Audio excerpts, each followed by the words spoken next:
2022 has seen an absolute plethora of brand new eVTOLs, of drones, of different applications for advanced air mobility, which is fascinating because a couple of years ago that was very much the little younger brother of the whole industry. And we're also seeing some fantastic applications in helicopters and rotorcraft. Most interesting for me is the discussions that are taking place here. Key issues are going to be regulatory. How do we integrate this new technology into existing infrastructure? So we've got comments here from Thales, who talk about the 4 pillars that need to be in place. We've got comments from the Bristow Group, who are talking about the applications that are possible within this new space.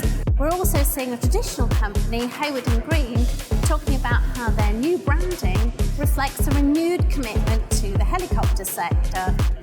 Lastly, but by no means least, we're here with the British Business and General Aviation Association, who are spearheading a brand new associations movement called GA for Biz. Stay tuned. For us in Thales, we're very excited about seeing the drone market grow over the next 10 years. And we know that there's been a lot of progress in the last 5 years looking backwards. However, if you look at it, there's really 4 areas that are really important to address to allow us to grow and scale. I mean, they can be looked at as first one is around technology. There's various technologies, but how do we integrate it and how do we employ it? There is how do we mature and stabilise the regulations so we have a baseline against which to operate? Third pillar is how do we really look at the commercial business case and how do we pay for the infrastructure and the operations? And finally, but not to be neglected at all, is about social acceptance. There is a recognition that the noise and the visibility of low operation drones puts off the society as a whole, and there is acceptance for use cases, particularly around the NHS and support for emergency services. But if we are to get the full value, we've got to make it wider. And it's going to be addressing that over the next couple of years to enable us to grow further.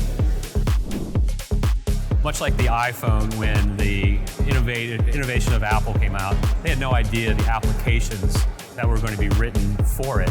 And as this technology moves into the hands and minds of operators, we're going to find very unique and new applications as the aircraft's low carbon or zero carbon, low noise, and lower cost than traditional aircraft. So there'll be activities and applications to move people and things around, whether we're delivering a coffee like some people are today with drones, or whether we're delivering cargo to remote islands in the Highlands of Scotland.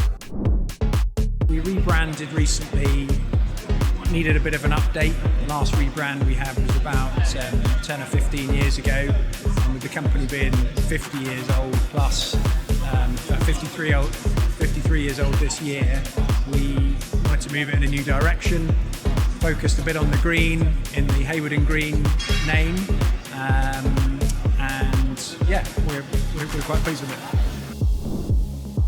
We've got expertise across the board really, with coming from airlines originally, moving into the military, and subsequently in the last 10 years moving more into the helicopter space.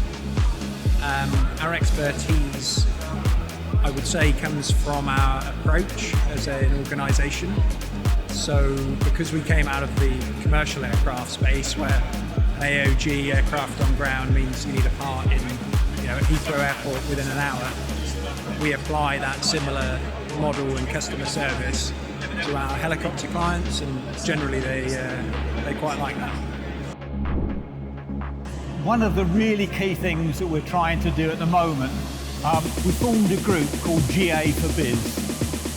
And the whole purpose of that is we're drawing together the 4 associations that provide commercial GA activities in the UK. And that's ARPAS, BHA, AOPA, and the BBGA.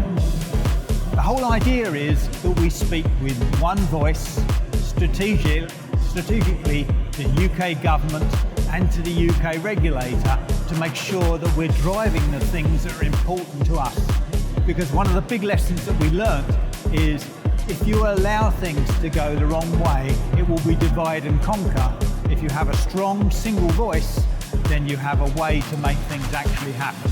We've seen successes with some of the things that we've done recently. Thanks to the fabulous people we spoke to. If you're wondering how to get started using video in your own communications, reach out on lizm at GearUpTV.